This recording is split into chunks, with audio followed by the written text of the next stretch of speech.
Hi, Brigitta. My name is Nicolette. I am the creator for the podcast titled You're Worthless. Read that again. The juxtaposition of your very soul.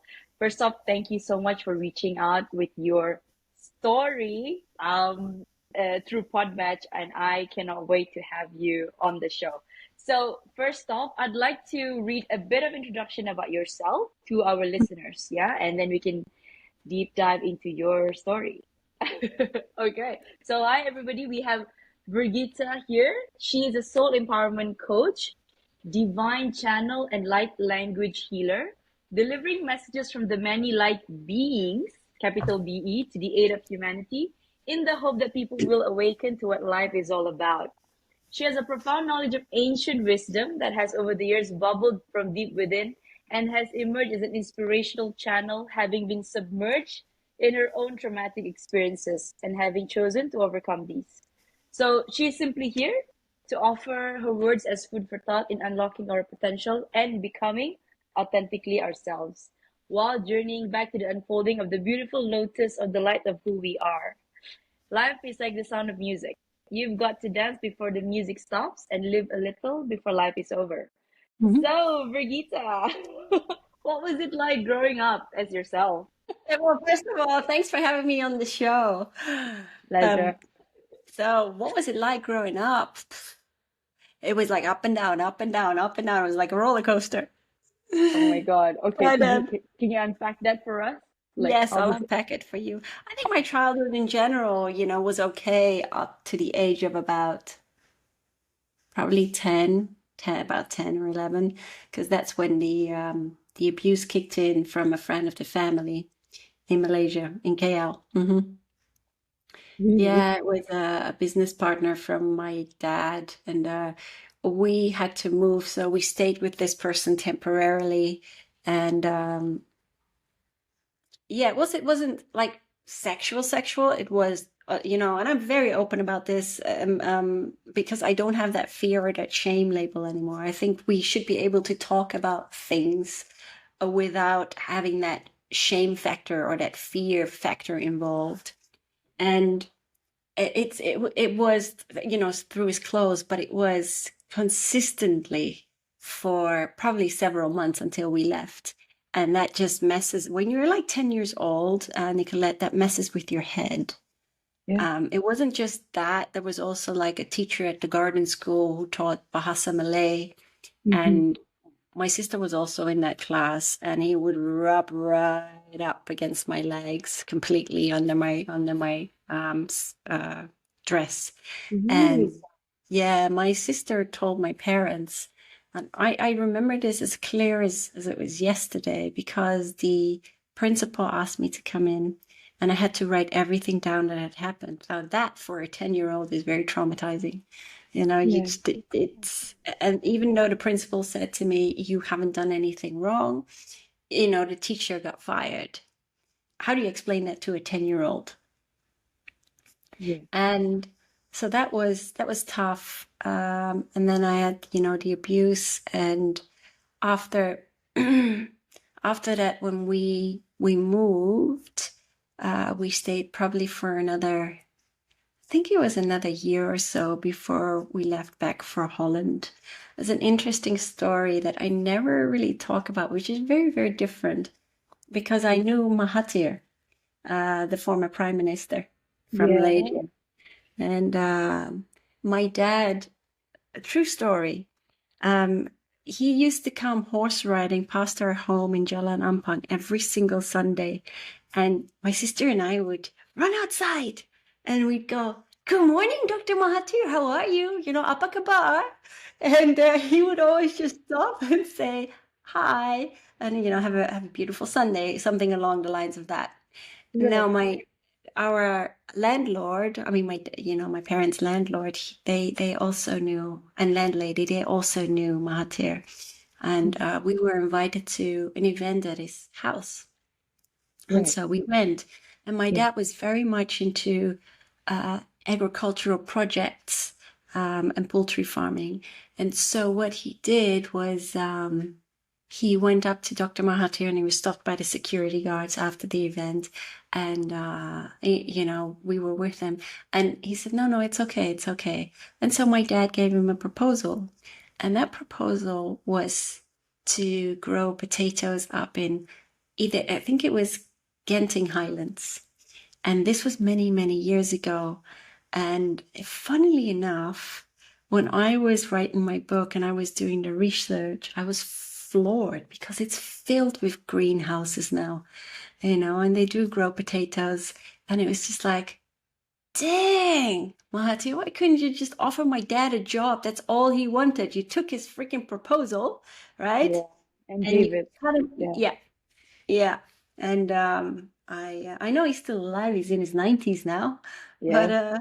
I Very was much just I so. was yeah, I was really, really floored. I was just like, you take that proposal and you just don't get back in touch. I mean, my dad died in I'm so sorry. 1988, so it's Hmm. a long time ago. So that was probably a good 6 months later that he crossed over. But it just blows my mind that he actually did do something with that proposal and kept the credit for himself. Oh my God. Okay, I gotta take a moment right now because I never thought our paths would cross. Like, can you imagine? Like, you didn't know I was Malaysian, right? I didn't No, know that I you. didn't. Yeah, exactly. I didn't know that you. I'm talking about that right now. This is just amazing. I believe that there's something more here. Okay, I'm definitely keeping you in touch. We're definitely in each other's radar right now. Yes. Okay, uh, so so that means so when did you leave? At what age did you leave Malaysia then? I was 13, nearly 14, and so we went back to Holland and we left everything behind because there was no more money in the kitty. And my dad had been bankrupt for a while, and the Dutch consulate actually kept helping us out.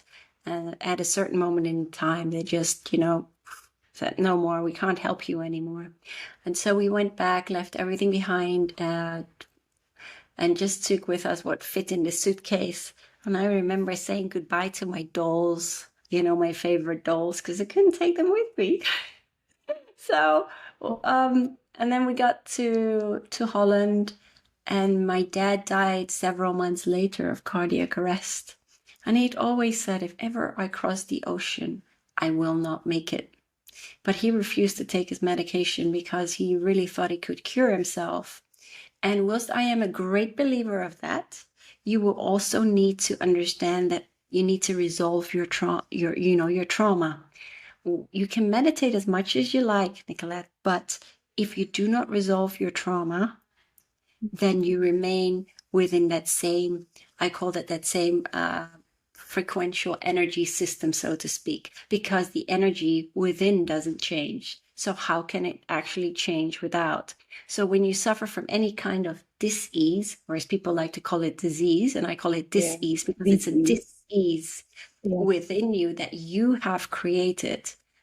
And for me, so when I lost my dad, that really shook me to my core. That was the first time at 14 years of age that I suffered from a headache. And I really wished that the next day it had just been a dream, but it wasn't.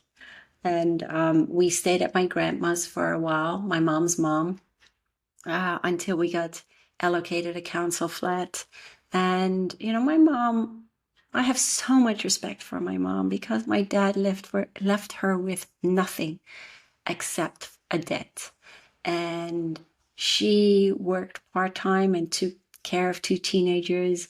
We walked around in secondhand clothes. I didn't care. It's right. It's better than walking around naked, right? Yeah. So, and at school, I mean, life was different in Holland. At school in KL, people wore uniforms, so there is no differentiation. And in Holland, that was different. And I was skin over bones. I used to just throw away my lunch. I just didn't want to eat it. I was really good at that. And I was skinny anyway, but I was scared of boys. I really was so scared of boys. If there was a guy in the hallway and my classroom was at the end of that hallway, I'd find a different route to get to that classroom. That's how frightened I was. And I think that was so ingrained with me because of everything that happened. And this was back in the 1980s. And as I always say, life was so different. You weren't as open. You didn't talk about it. I didn't even understand it. And it only was like 10 years later nearly 10 years later, that I told my mom when I was 19 what happened in Malaysia, because we were watching an episode of the Oprah Winfrey show about abuse. Yeah. And I kept my mouth shut, and that's when it came out. But the more my mom prodded, the less I wanted to talk about it. And and that's just the way I'd always been. I'd shut it in, I'd potted it up.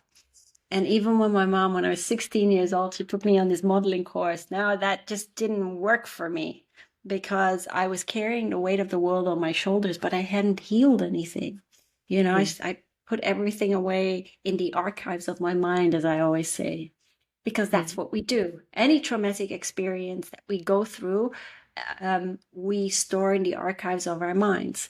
So that's a little hypothalamus. And when something happens or we meet someone, it's like, oh, we become like a Miss or Mr. Porcupine because, oh, whoa, what's happened to us in the past? Oh, well, this is how I should react because this is how it's stored in my mind. And if you've healed that aspect or certain traumatic experiences, you don't have this porcupine attitude anymore because it's gone.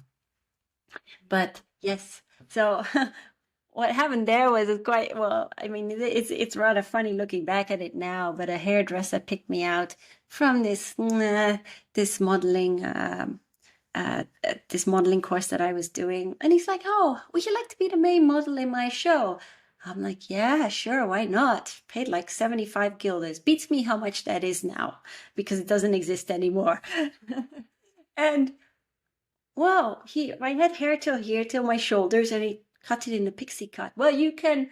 Oh my gosh, I was feeling horrified. I was feeling so insecure. I mean, I was already feeling worthless. I was already feeling, so insecure. I just went down the chute at that point. I did walk the show, but I wish my hair would grow. That's all I kept thinking. I want my hair to grow back. And of course, that took months. Oh my, So, oh yeah. my God, Brigitte, I hearing your story it just moved me. You have gone through so much. I think I know you have healed, but I I'd like to. And I don't know why I feel like I want to give you a hug right now. Ah, thank you. Well, I think a lot of people can definitely learn something from this, a thing or two. And that's also the reason why I started this podcast, because everybody has their own experiences in life, and I think yours is definitely unique.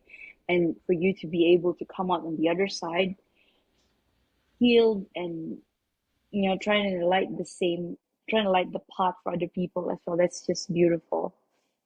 And So I will say this, with any experience that you go through, people say, people can say, well, you got to do it this way, you got to live your life that way. No, you have to live it according in agreement and in alignment with your own spirit. There is no right or wrong in how you decide to experience life. Come on, I've suffered from donkey syndrome. I've done incredibly silly things. I could have killed myself when my stepdad passed away in 2000 because I hung out with the wrong crowd of friends. But, at the end of the day, I'm responsible for my own life. I blacked out because I took too many ecstasy tablets. I did coke for like 3 months, and I just wanted the pain to go away because my mom was leaning on me, and people were always used to see, and they still have this certain what do you call it? Uh, People like to see you a certain way. So for me, it was perception. always, yeah, it was Mm. always, Brigitte is happy. Um, And I could talk about the death of my stepdad for like 2 minutes, and then it was like, oh, finished. And so I just kind of like just wanted to fit in, just not feel the pain. And so, yeah, I used it recreationally, you could say. I had sex on drugs. I didn't even know that it was happening to me because I was so far gone. And that's something that I had to come to terms with. And it took me it took me quite a few years. But yeah, from that, of course, because I was still trying to figure life out, I rolled into toxic relationships. They were very dysfunctional. But everything that you go through, everyone that you meet is a mirror image. Oh, And that's so so true. everyone is a teacher. And if you view life from that point of view, from that perspective, you see life through a different lens. I didn't always see it that way because it was like, why is this happening to me? Do I not deserve to be happy? My guides were going, the universe is going, yeah, of course you deserve to be happy, but how are you going to get yourself out of this experience? And so, Yeah.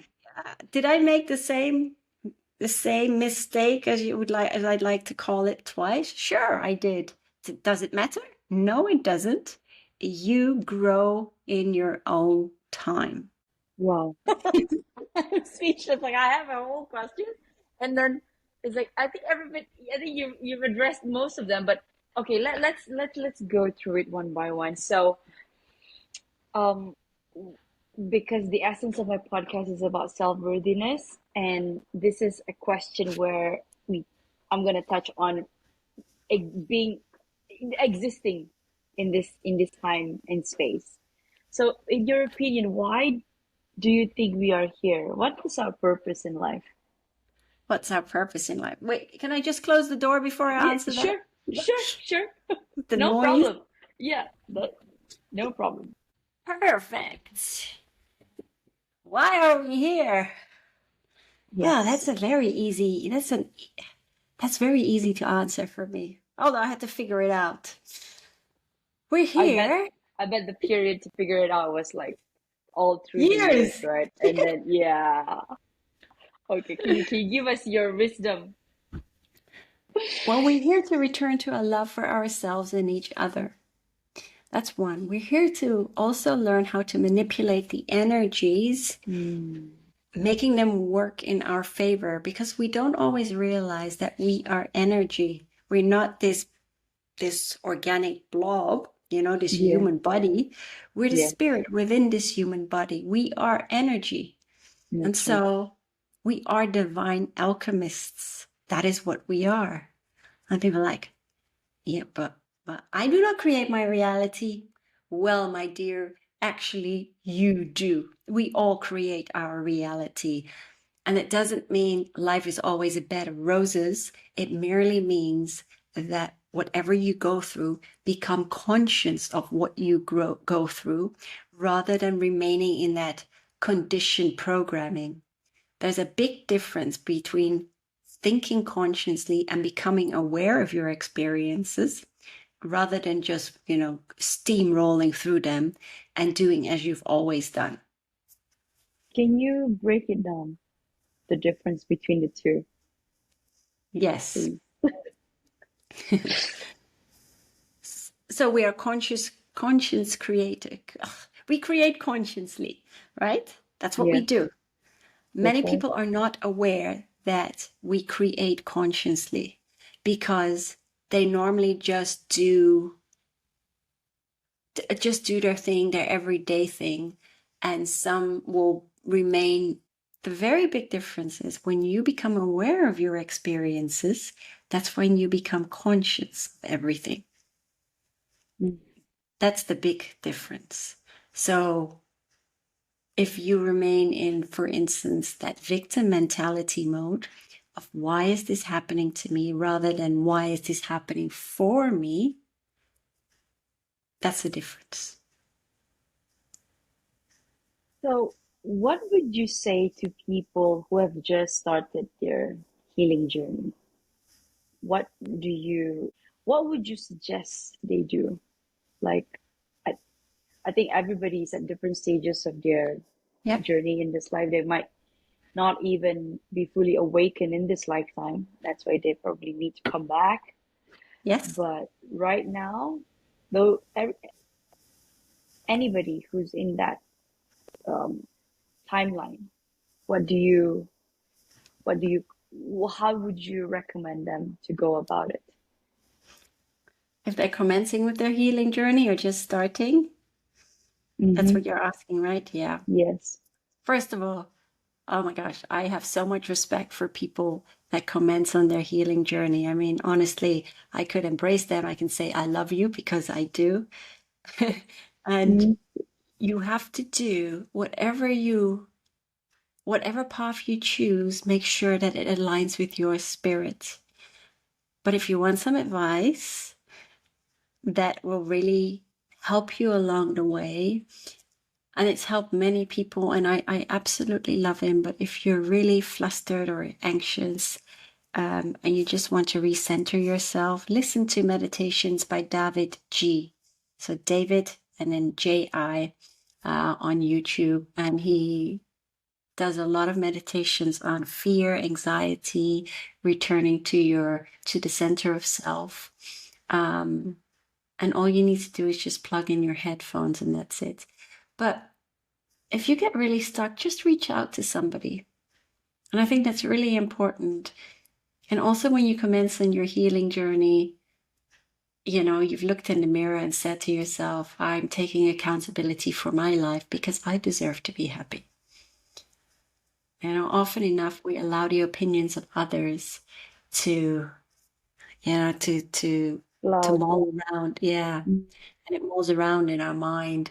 And it's like, why? I've done it. Honestly, I have done it. I have allowed myself to be treated like a doormat year in and year out because I was so afraid to hurt other people. But at the end of the day, Nicolette, I was the only one that was hurting myself. And that's why for years I starved myself because that was the only thing that I could control. And I worked like a maniac because I was playing Houdini with my emotions. That's how I kept myself afloat. So was I in that victim mentality? Yeah, at times I was saying, you know what, why is it happening to me? Why can't I just be happy? Why can I not just be happy? I look at other people and it's like they don't have to go through this crap. And but the more challenges that are bowled our way, as I like to put it, the more opportunity we have to grow. We have for growth. And that is so, so important because the more you understand life and all that you've been through, the easier the flow of your life becomes. Interested in your because you mentioned about toxic relationships. Yes. This is, I think, I particularly would want to know, and probably some of the listeners as well. So, could you share with us your journey and what kind of people were you attracted to, and how uh, how were your experiences with these people, and at what point did you realize that enough is enough, and Mm. what were the steps that you took to get yourself out of that? Oh, it took me many, many years in several relationships. Uh, Okay. the first one, you're gonna laugh at this. My Oh no, first relationship. I'll be the last person to judge because Oh, I'm no, divorced. no, don't I'm worry. divorced myself, so. You know, I look back on all my relationships. First of all, I look back on all my relationships before I start, and I love every single one of them because how can I not? I've forgiven myself, I've forgiven them because they were Correct. incredible teachers to my then very naive spirit. And Ooh, so, that's and very they know powerful. that I still speak to some of them. Um, and I wish them every bit of happiness. I really, really do. But my first one was, I was 21 and a half and I was in Istanbul. And so I went out with a Turkish guy, but oh my gosh, I was as green as grass. I had no clue about men. And like I said, I just was afraid of hurting the other person. Would you And say you healed at that point? Because you said when you were back in Holland, you were afraid of boys, right? And how yeah, did you so open up? oh my Yeah. gosh. So this is something. So this is also I wrote about this in my book. I talk about vaginismus, where women that have suffered traumatic experiences have issues with sexual intercourse because the trauma is so ingrained. They are very scared to open up, and so they clamp up when having sexual intercourse. Right. Something I didn't know at the time, many, many years later, probably early 40s and 30s, early 40s, that I found out. And it's such a taboo subject, and it shouldn't be a taboo subject.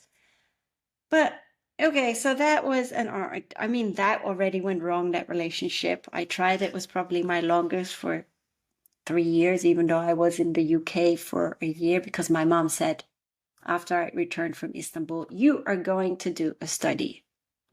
No, I want to go. No, you're going to do a study. So I took the shortest possible course, a secretarial course. Just to fulfill her wish and then go. Then I had to apply. I did apply to work for Virgin Airways as a stewardess. I also did Gulf Air, but for Gulf Air, I was too tall. And so for Virgin, I was invited. And my mother did not scoop up that letter. I scooped up that letter because if my mom had seen that letter, she would have chained me to the bedpost and said, "You're going. You are not going to Germany to be with this guy," because he moved from Istanbul back to Germany. But Right. I scooped up that letter. So off I went to Germany. But it went wrong. It just, I didn't love myself, because what did I understand about loving myself? I didn't. And so often when we have relationships, when we go into relationships, it's like this freaking legal contract with so many clauses that keep on being added, because people do not love each other unconditionally, because we're raised in a certain way.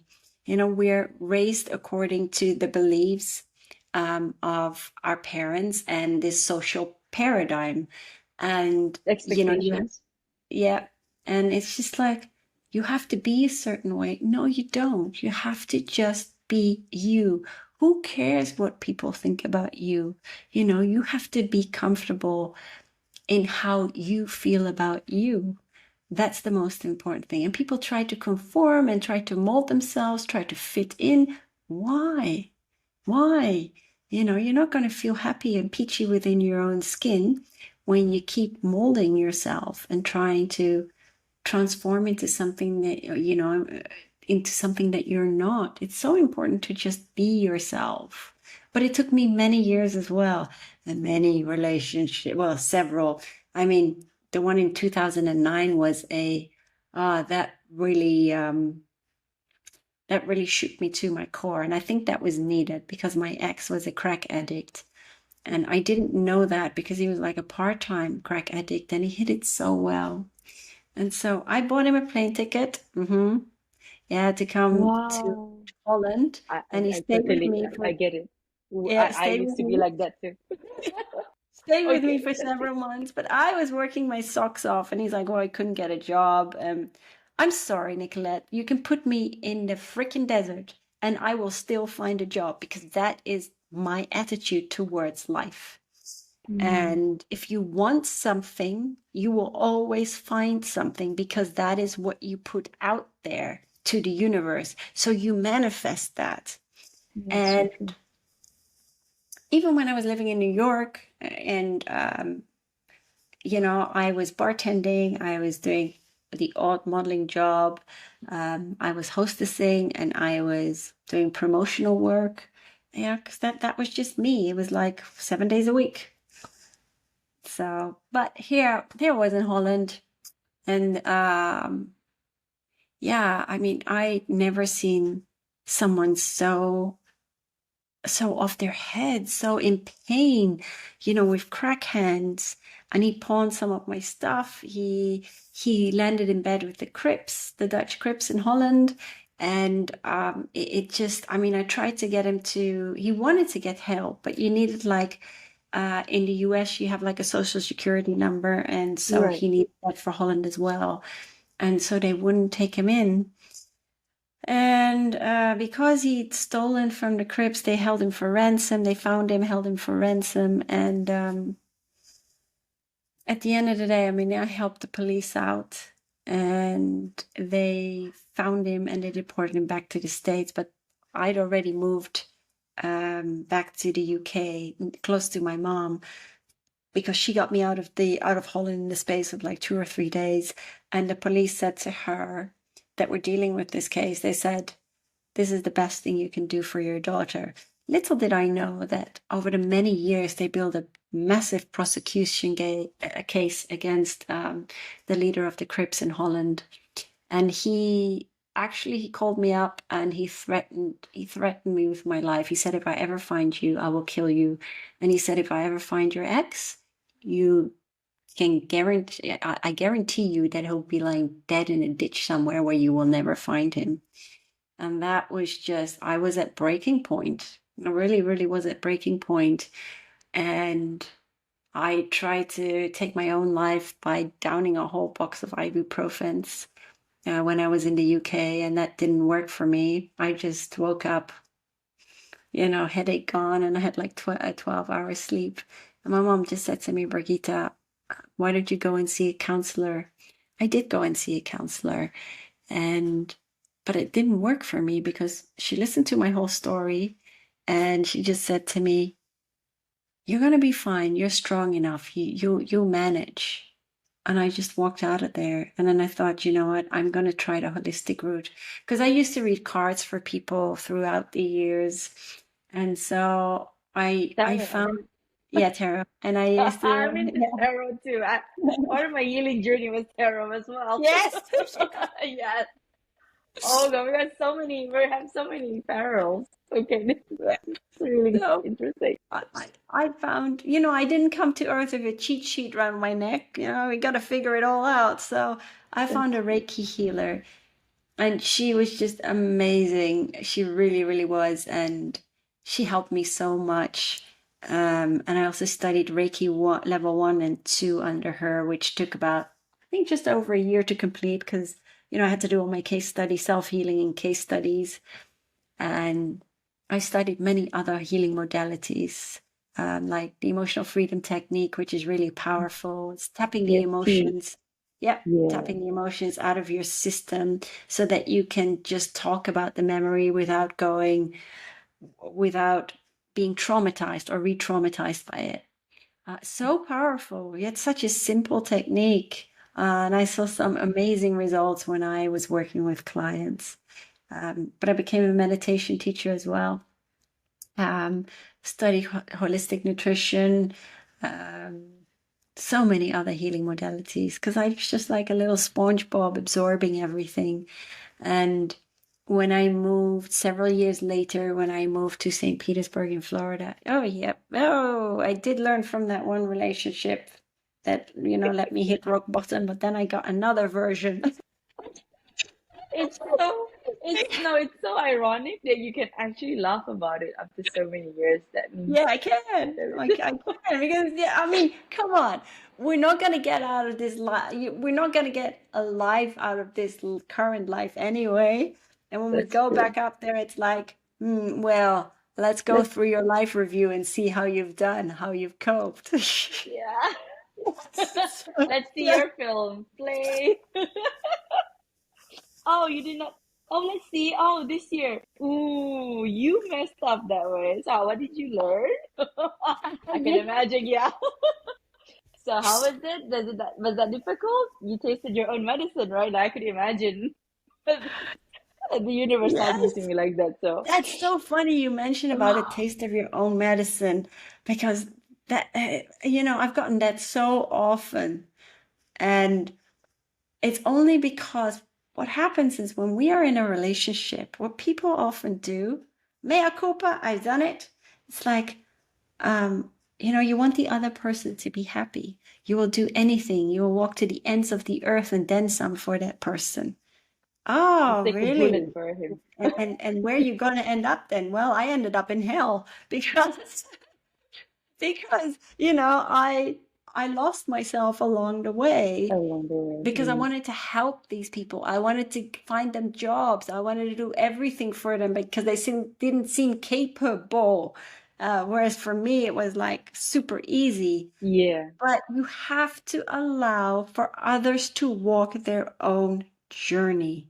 You have to walk your own journey, because if you don't, if you keep helping and helping and helping, it's like you're enabling the other person, even though you don't consciously realize that, but you do stump their growth as much as you Yeah. stump your own growth. And it's so important for other people to walk their journey. Let go of the reins. Stop Yeah. controlling another person. Let them walk their journey. And I mean, the one in Florida, I mean, he lost his mom, bless his cotton socks. He was very needy. He had a fear of losing me. He moved up from 1 hour away to 2 doors down from the place that I had bought. He was really, he suffered from depression as well. He had a reckless, and he was, something, he couldn't afford the lawyer. It got messy because I had to help him. I had to pay his bills as well as my own. He just kept coming around to my house, and I didn't want that. And there were times that I would cry on the floor, screaming at the universe, why? Why is this happening to me? I can't go on like this anymore. And I actually sold my home that I had poured blood, sweat, and tears into, and bought another home, which was a bit of a money pit, just to get away. But it it took me several years, and when I was really screaming at the universe, that's when I started to listen. Yeah, just because I taught Reiki to my students didn't mean I was going through crap of my own. I was Yeah. great Oh, that is, teaching yeah. others. I was great at teaching and giving Oh, workshops in yeah. meditative art and pendulums and all that stuff. Because in ways it helped me as well. But I really needed to, I was so exasperated. I was so down in the dumps that, one day it was like, oof, the light switch, went on. And they sent me a breadcrumb. The universe, my guides sent me a breadcrumb in the form of kambo healing, which is shamanic healing. And Right. it was my sister. I'm not in touch with my sister now. We are on two different trajectories, but I love her. I will always love her. Um, she has her life and I have mine. But I went to see a shaman several hours away in Florida. I had no idea what to expect, because when I go for a healing session, I want to know as little as possible, because I want to be open to whatever it is, whatever kind of healing I need to receive. Well, I'm going to tell you, this was pretty physical. I was sitting there across the shaman, and I had to, he asked me about my intention, why I was here. And so I said, I wanted to heal. And yeah, what he did was, it's shaman. I mean, Kambo um, is the monkey tree frog. I call it monkey tree frog, from the Amazonians, in the Amazonian jungle. And what they do is, the shaman, they scrape the poison from the back of the monkey frog, and they keep that. The frogs do not die. They don't die. Okay. And so he burned like sometimes they do 4 points in your arms, but he burned 4 points on my leg, just below the knee. And then he put the frog poison on those 4 points. And then I thought, oh God, what's going to happen? And I had to drink 2 liters of water as well along the way. I hate drinking water, but I did it. And oh my gosh, as soon as he put the points on, 10 seconds later, it was like, oh, I was purging. I was feeling so ill. And, Oh, I had a big bucket next to me, and I had to run up and down the toilet because it just comes out everywhere. That's how physical it is. It's a total cleanser. It really purges. But it was like my ego was battling me so much. yeah. And that's why it took 4 hours. It's like, my ego's like, no, no, no, I'm in control. I'm in control. And my soul was, you bugger, you bugger. I want to be back in the seat. I want to be back in the driver's seat. So it was like this battle going on. And that's something that he told me later. And that's why he said it took you about 4 hours. I mean, I did it two more times. But the beauty about this treatment was that I just, I was so clear in my mind that I made a whole bucket list and stuck it on my fridge. And some of the first thing that I put on there, like I promised my stepdad in 2000 that I would start running for charity for cancer because he crossed over from cancer. And yeah, I guess that remained a figment of my imagination, just running in my mind, for 16 years. And then I started doing it. I just started doing it. I have a big thing about heights, and I went skydiving. I was so glad the ground, but I did it. I did it. I went hang gliding. That was fun as well. But a week or two later, like Spirit kicked me out, and they said, you need to go to this fair. And I'm like, I don't want to go. You're going. And so I went, and it was 10 minutes up the road, not even. And that's where I met my former mentor, Alania Starhawk, who does Akashic record healing. And for people that don't know it, Akashic record healing is about it's about walking through your past lives and clearing the karma. And that was so, so powerful to me because with my then ex in Florida who wouldn't leave me alone, it like boom, it Flip. just cleared the energy.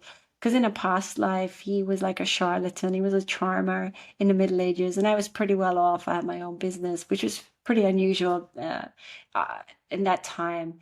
I can't remember exactly what it was. I do remember opening up all these little drawers, so I guess it must have been herbs. But he poisoned me with an arsenic, very very slow. Oh, And that's one of the reasons that I didn't understand that I was suffering so terribly from stomach sub. aches. Yeah, Oh, and I okay. couldn't eat, so I lost a lot of weight. I was literally skin over bones. And that's a picture I still have, and that's not, I honestly do not ever want to look like that again.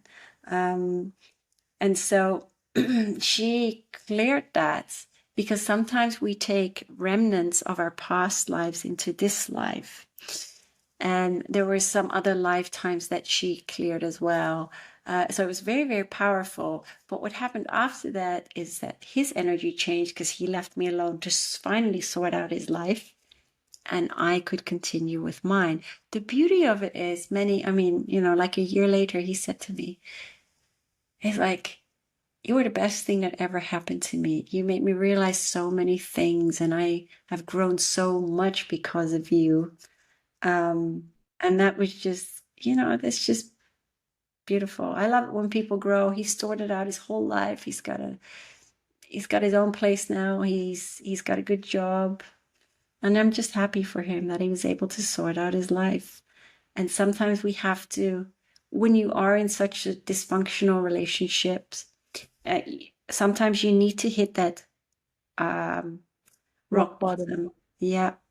In order to be able to see that, there's always, as my dad always used to say, there's always light at the end of the tunnel, but you just got to keep walking. You just need to heal. You got to heal up. There's no point in remaining in that trauma. There's no point in that bitterness. There honestly isn't. You've got to forgive each other and just say, you know what, it's not been the best, but it's been so educational, and I love you for having been a part of my life. I felt that. Yeah. Thank And then I you, went, Brigitte. yeah. I mean, so if you are in a relationship and it's not working out, then either you work on it, but the most important aspect is that you work on yourself and that you love yourself enough if it doesn't work out to walk away. And just as Saint Germain, who I work a lot with, the Ascended Master Saint Germain, always says, just take a deep bow in gratitude, but let one another go. Ooh, that sink in. Just take a deep bow and let one another go. Yep, deep bow in gratitude. It's so funny because just before I got on the call with you, I was talking to two friends from Sabah. They're my close friends from high school. So um, we were just last weekend we were just talking about our relationship, like how it was. We would never imagine after 10 years. We thought that our life would be sorted by 30. Right now, an example, me, I got what I wanted things in terms of my career, but that threw me life threw me a curveball with my divorce, and then I threw myself to work, and I suffered burnout and depression, and that's how I started my healing. And then my friend, she has been in and out of relationships where she Yes. stayed for 9 years, and it was shitty, but she said she loved the person so much. It's just she couldn't see any other way. Right now, she just entered a new relationship, and of course, there's this remnants of her feeling the guy is everything that she's ever wanted, but she feels at times that she doesn't deserve him. That it's too good to be true. And then another person, another friend, she got a little bit tangled with another relationship where the party is attached.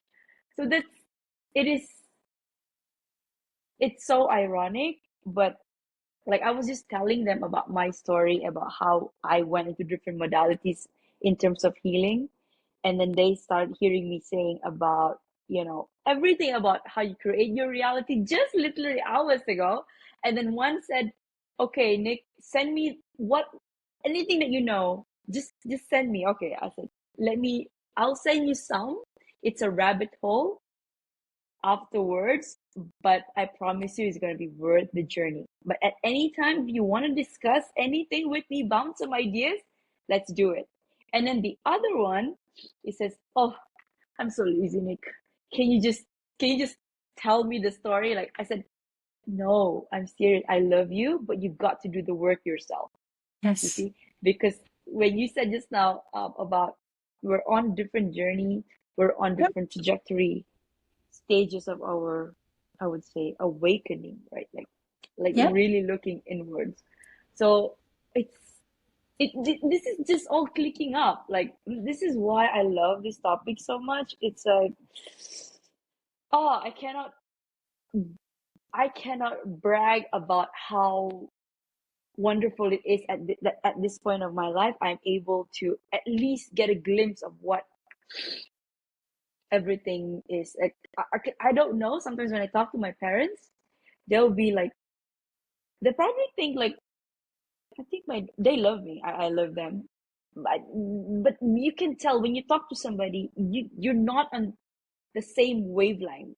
Yep. But nevertheless, we're family. We love them. But there's certain things that you want to go, they cannot see that future, that Yep. thing, and it's like, yeah, we wish you the best. Knock, knock, right? We wish you the best, but it's like, okay, I'm in this journey, but I have full faith in the universe. Yes. I don't know. It's like, I don't know. Yeah. I'm sounding like a broken record, or everything is No, jumping no, up right now. no, absolutely not. But it's funny about family. So I just have my mom, of course, now. My mom, I love her to bits. We're very close, but anything on the spiritual side, whatever I do, she doesn't believe in. She'll believe in Yeah, mediumship. That's where the buck stops. And you know right, what? I don't love her any right, less. Why should I? We don't always have exactly. to. If we believed all the same things, life would be very dull. We're all unique Mm. individuals. Yes, we're all, the energy within us is all the same. I always say that our physical appearance is merely the that's what's different about us. But the soul within our house, within our body is the same. We don't always see that because it's like, you're from that country, you're from that country. Yeah, but we're still all the same. That's right. We've just chosen to be born in a different nationality. But I always say that that's the big divide. Everything was designed to be this way. And everything was designed to be this way, even your experiences, so that you try and find the key ingredients that return you to that beautiful unconditional love for yourself. Because once you love yourself unconditionally, once you accept yourself as you are and embrace yourself and hug it out with yourself, the world becomes a different reality, and you're able to accept and embrace others and love them as they are. Okay, I have a few more questions. I hope I can That's, still keep you that's here for a fine. little bit. How did you commence? Yeah, I think you mentioned briefly, but can you share with us, like, how did you commence channeling the many light beings, archangels, and ascended That's masters? a funny story. Okay. It was through my mentor, Alania Starhawk, and she had this workshop, on channeling, and I went. And I always call myself, I'm a bit of an antisocial shitbird because I like to be by myself. So everyone was sitting around, it was quite a big group, and they were sitting on chairs in a circle, and I was just sitting on a pillow. Well, Brigitte, don't you want to join us? No, no, I'm fine. I'm fine. I'm where I'm at. I love it here. Please leave me alone. And so she did this meditation and she counted to 3. Mhm. Well, that was it. It's like, okay. And then half an hour later, she counted back from 3 to 1, and I was back in the room. I thought, sugary banana, where the heck did I go? And so Wow. she asked everyone, what they'd seen, and many had seen the archangels, the ascended masters, the guides. They had conversations.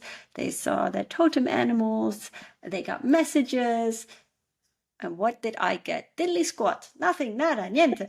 I was really upset. I was really Zilch. upset. I was sitting in the corner and I was wiping my eyes, with the sleeve of my shirt because I was really upset. I didn't say anything, and so she had an exercise because people always ask me, Brigitte, how did you learn to channel? How does it work? And she said she got out a notepad and a pen, and she just said to spirit, the universe, I'm ready to receive. That's how it worked for her. Now that stuck in my mind.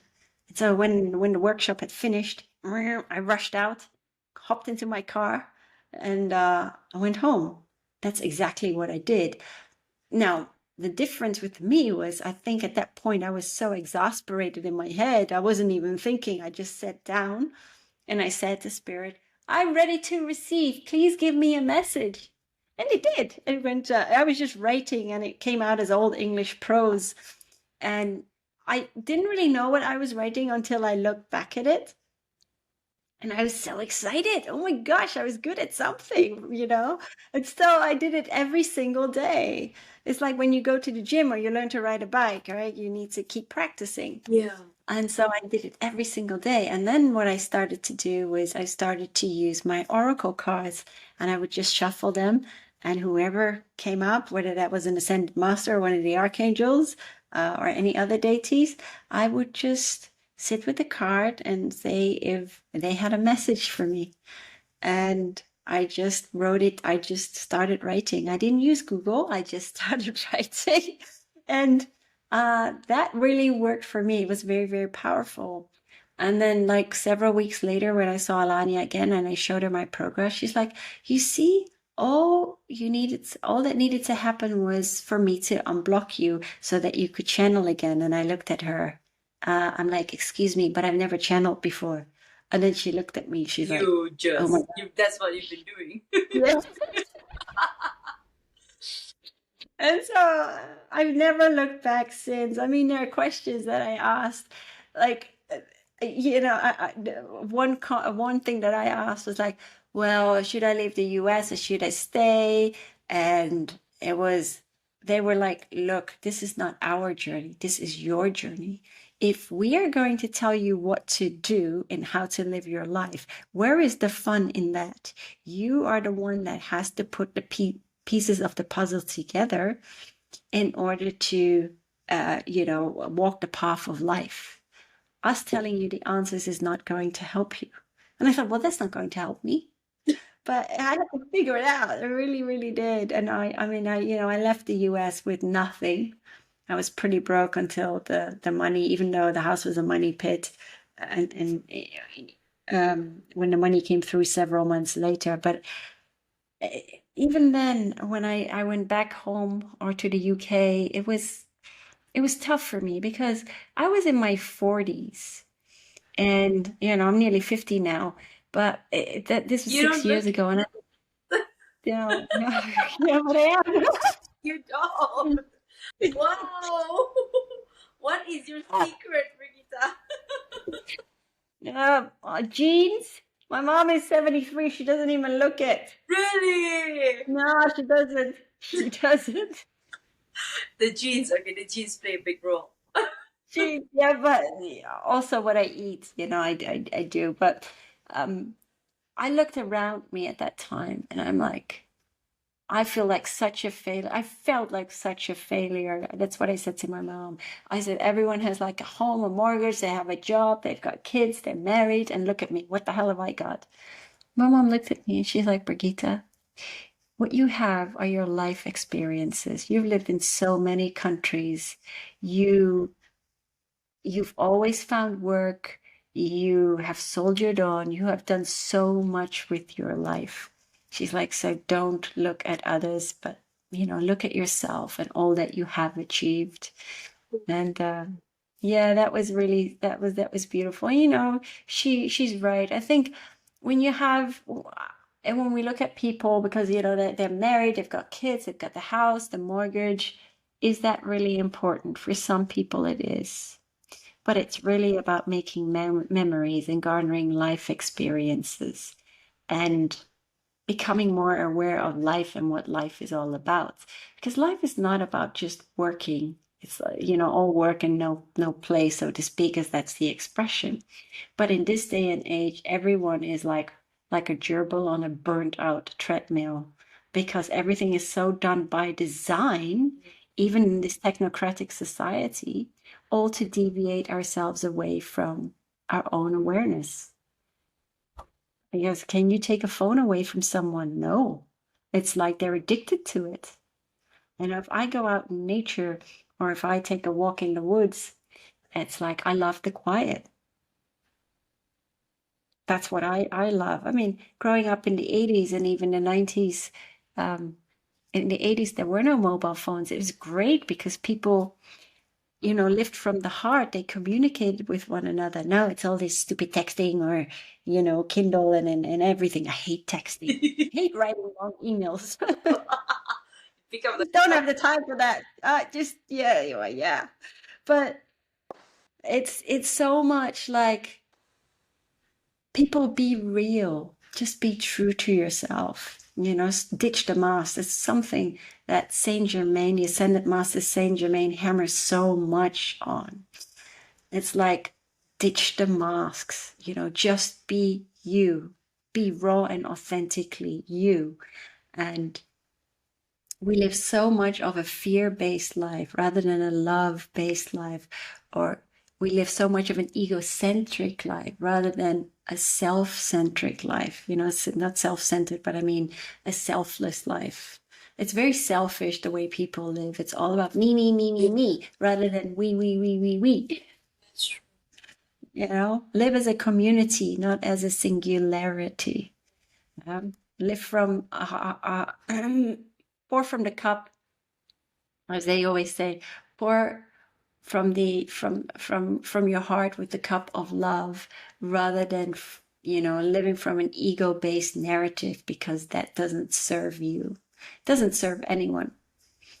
And yet people live from the ego because that is all they know. Because, what would happen if we would strip all the conditioning? What would happen if we would heal up? We'd be raw, we'd be naked. Yeah. And we start to really live authentically. And people always go to me, well, Brigitte, what does authentic living mean? It simply means that you are you. There are no strings attached, nothing. There's just you. No ego, no masks. and just living an unconditional, unbiased life. That's it. It's not hard. It's just taking the steps to heal, and getting rid of that programming.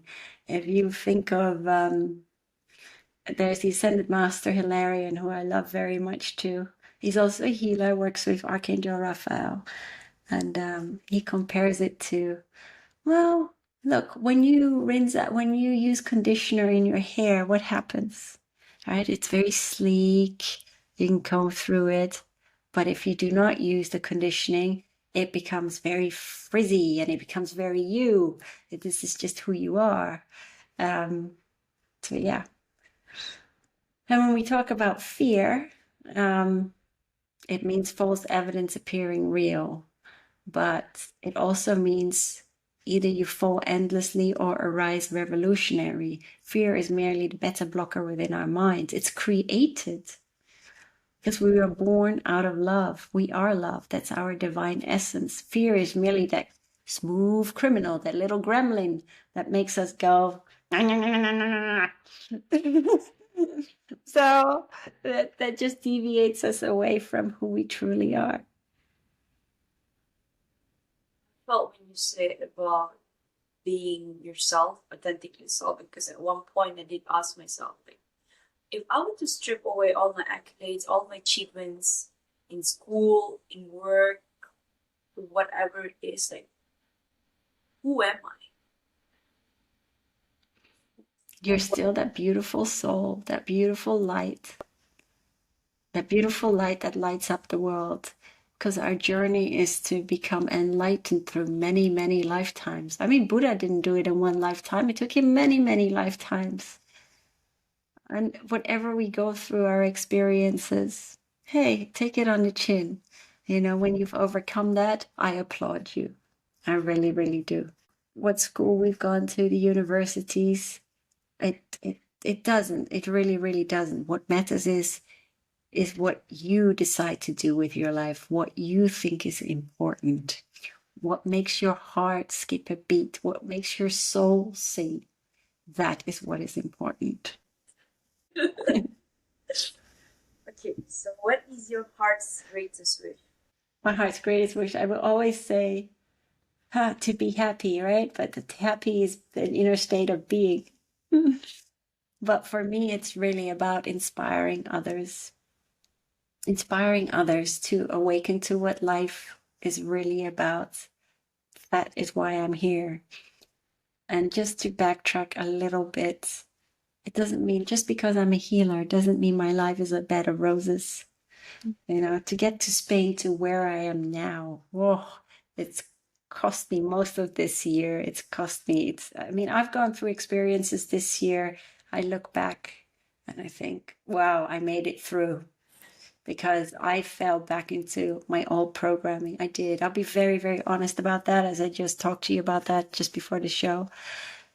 It's one of these things where I worked like a maniac because I had to. That's the corporate world. It's not what I want to be doing because I really want to, help others. Yeah. Help others to heal themselves. But sometimes we need to go through these experiences to make us realize, hey, you know what? This is not what I want. And then I had to move. I moved with having the flu. I couldn't cancel anything. It was yeah. And then I came to the house and it was so filthy. I had to scrub and clean it.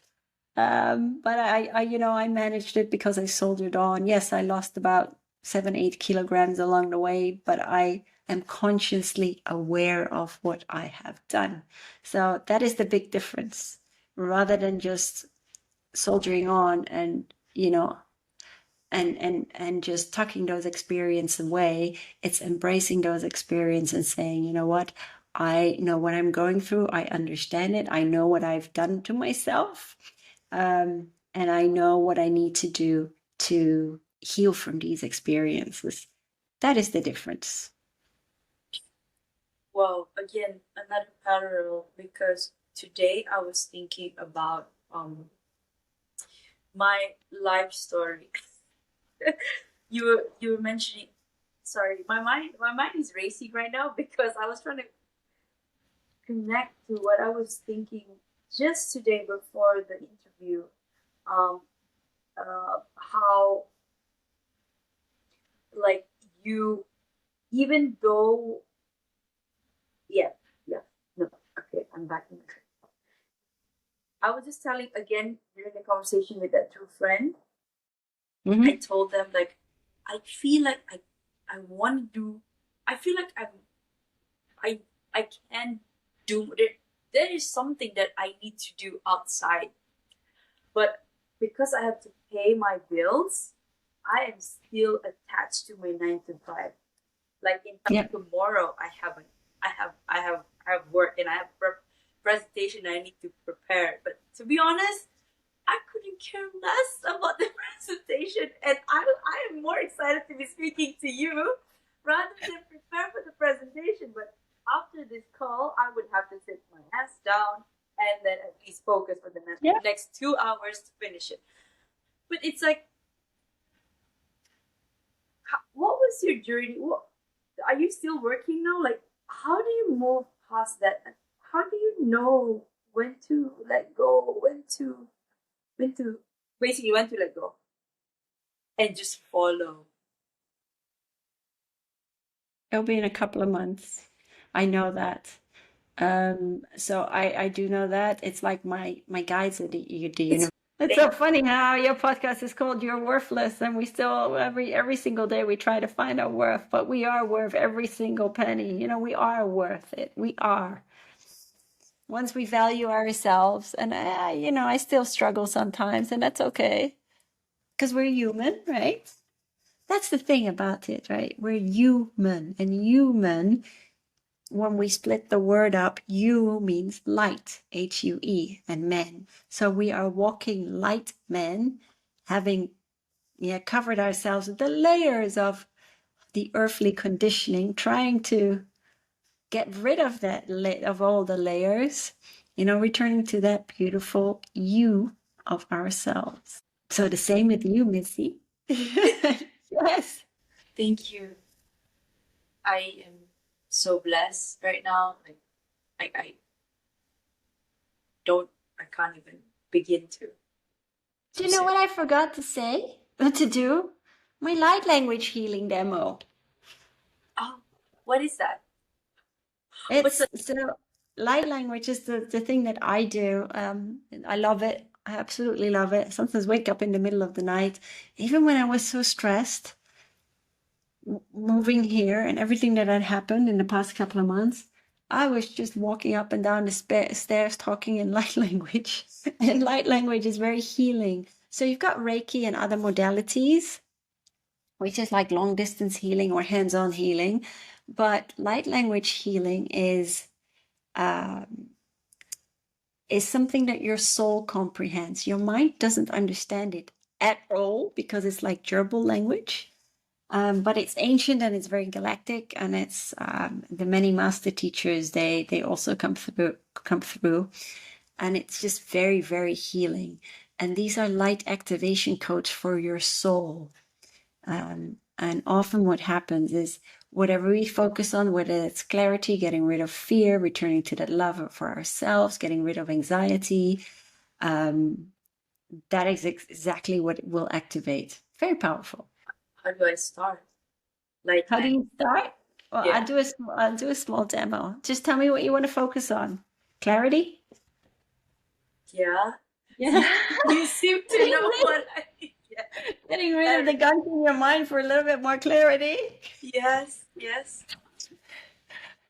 You've got like a little, in your head, it's like, like you have the mailman, and you have the mailman that's sorting all the little pros and cons and putting them in the little archives.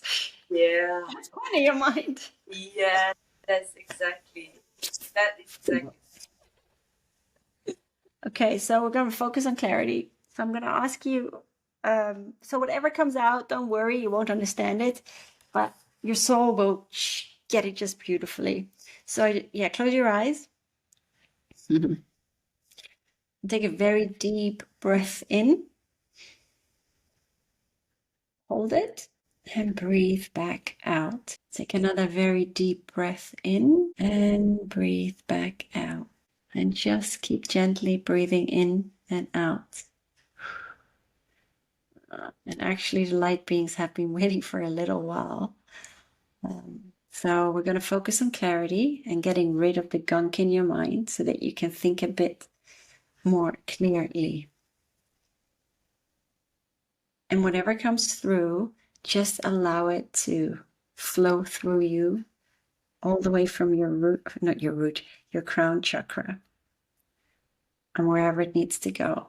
I just want you to know that they're putting you in a beautiful crystalline bubble to protect you. Oh, these are the ancient Star Walker people. See maloya kiti iti imaka titi ala kiti yamasui nikisi ai miki I see you ui kiti yama u. Tisi maleka ta ihiti kiti ngasi kiti mahluhi usikiti a tushini asiki I. And it's like they're showing me like it's tar in your mind, and they're allowing it, they're flushing it through your system. And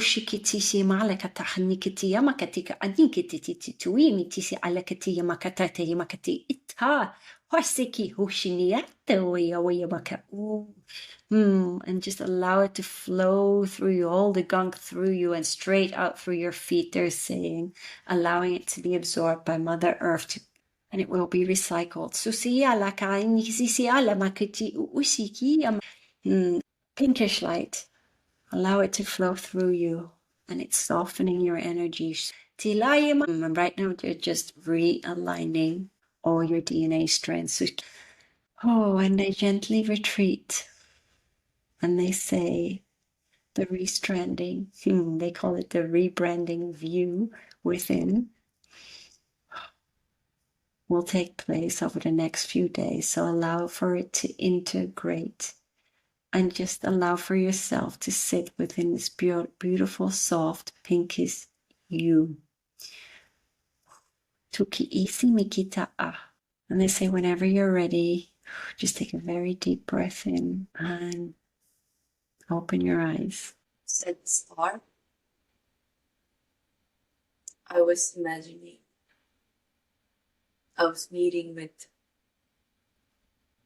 the very, I don't even know if it's the Flintstone or the paleo, the people.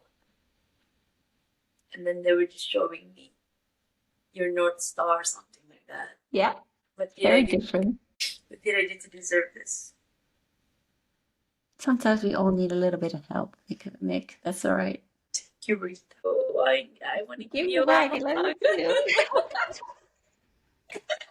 You're right. Your inner North Star. I talk about inner North Star. They always talk about inner North Star as well. It's funny you mentioned that. It's all about following your inner North Star. I don't know if it's related to North Node. I did a little bit of North Node. Yeah. Mm-hmm. It's supposed to be, my North Node should be in Aquarius, according to my birth chart. So that means helping humanity. Mm-hmm. And Aquarius is air sign, therefore speaking, communication. Yes. And something about philosophy, something about... I would throw it under life philosophy. Yeah, something more than what I came from before. Yes. I have never imagined I would be. Because when I was small, I never thought of that. But right now, it's like you are going there, like it or not. That is where you're going. Thank you, Brigitte, for showing me the path. I'm just one little breadcrumb, you know. Oh, I will remember this my entire life. You're such a beautiful soul. So are you. Thank you. I don't know how to end this right now. It's like, okay, I know we have a key takeaway. I think, I'm going to stop this. I'm going to record and then I'm going to patch them. And then the first one, I'm going to cut it. And then I'm going to ask like 2 more questions and then we can close. That's fine. You cut whatever you want.